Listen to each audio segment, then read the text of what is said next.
Hey troops, Roofing Geeks Adventures, woohoo! Continuing our DC Fandome coverage.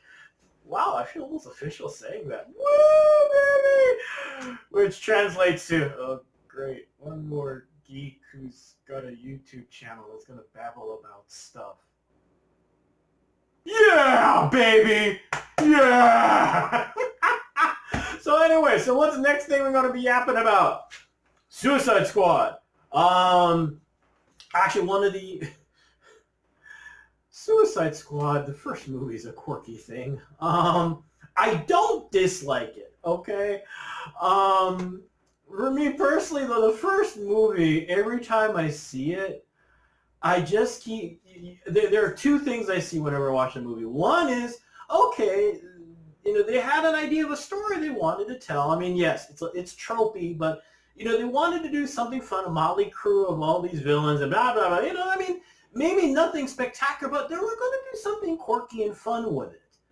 Then there's the other film where a whole bunch of suits and marketing people with PowerPoint, with graphs, and all kind of stuff went, well, you need to have these items according to all of our surveys. They say that if you do these things, it will lead to a giant money-making franchise. To which the director looked at the list, and everyone else looked at it, and they all went, you know what? They're check cashed. We're professionals. This is a job. So, all right. Case in point for me was how, the music thing, Quentin Tarantino, because of Pulp Fiction, suddenly music is a big thing in movies, how to make it quirky, make it all work, yada, yada, yada, yada. And unfortunately in the first Suicide Squad, they made it so bloody obvious that, hey, part of the checklist is you must have popular mood-inspiring music from pop culture.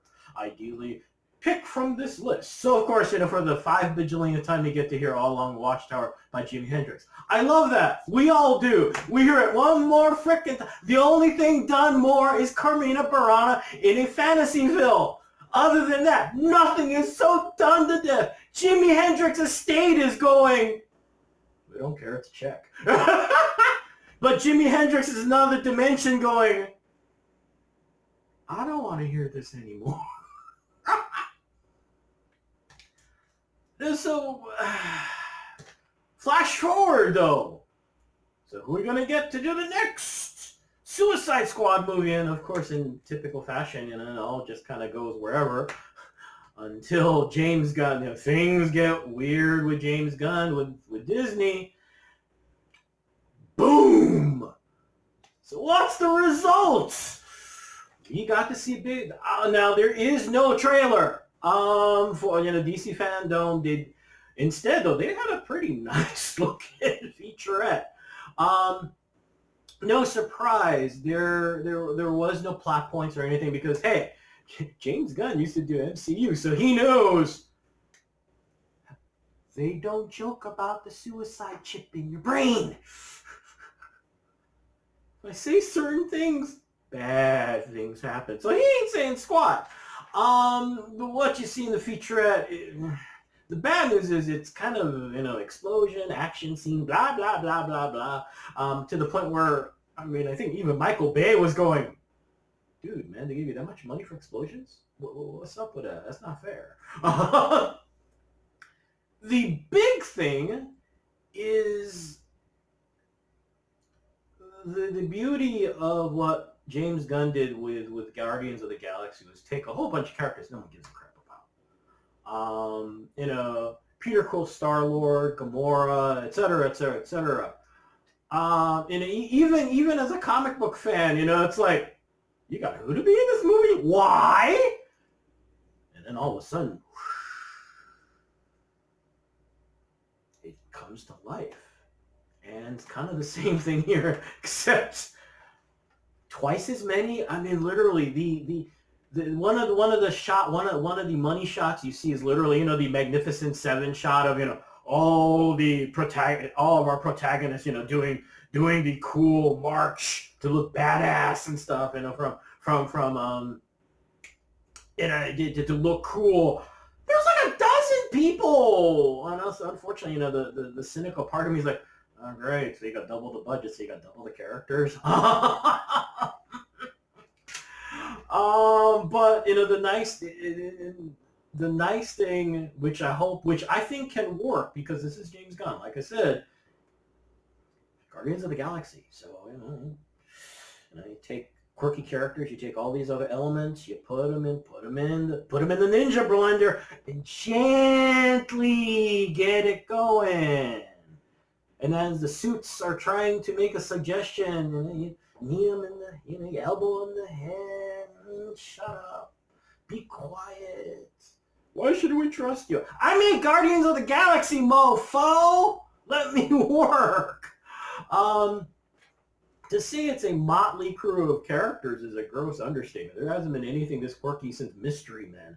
We're not just talking about things like Harley, Captain Boomerang. No.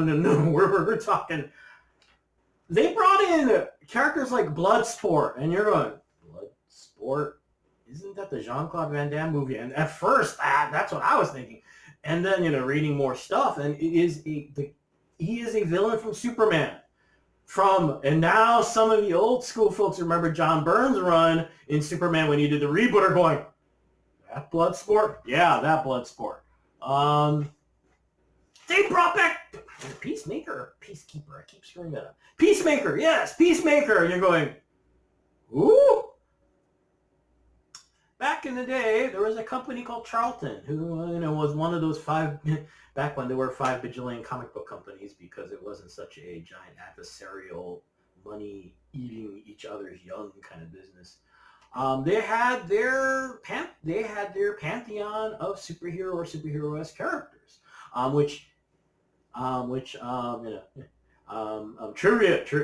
trivia moment here. These characters were the basis for everyone in Watchmen, by the way. The question, let's see here. Blue Beetle. Yeah, all these guys were from Charlton, including Peacemaker, who is the influence to the comedian. He's in this, played by John Cena. By the way, Idris Elba is playing Bloodsport. Wow, it's gonna be interesting to see. Like I said, there are no plot details or anything, fighting who, et cetera, et cetera, et cetera. And of course, Viola Davis is Amanda Walker. Amanda Waller. I am so sorry. The most intimidating, frightening character in all of comic book superhero movie films.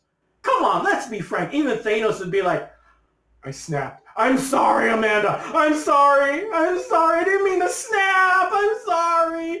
Don't shoot me anywhere painful. Darkseid going, I don't mess with Amanda.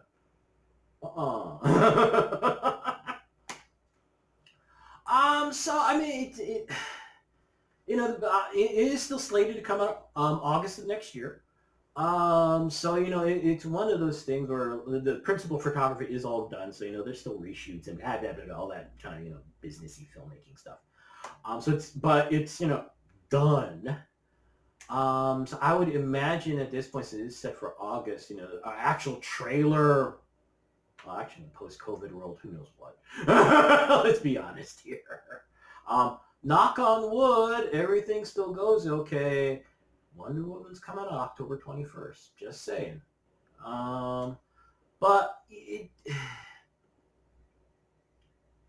If you see my last thing, I went off about DC, Warner Brothers, the whole Fandome idea and all that stuff. The nice thing is to see product. Not promises, not, oh, we're going to do this movie in about 27 years and blah, no. It's in the can. This is who's in it. These are the characters. This long laundry list of cool stuff. It looks promising. And if they can kind of continue the growth and everything that they actually have from Birds of Prey, which is epic and amazing, finally caught it. Movie is so fun. See what happens. There you go. Another cool something to look forward to, which I think is probably the best thing about the way this is moving forward with the Fandome virtual, this whole thing, with this whole program. you know, something to look forward to. You know, there's a lot of stuff going on right now, so to have something like this, it just feels good. You know, I mean, yes, we gotta wait, we gotta be patient, etc., etc., etc., but you know, yay, it's a good thing.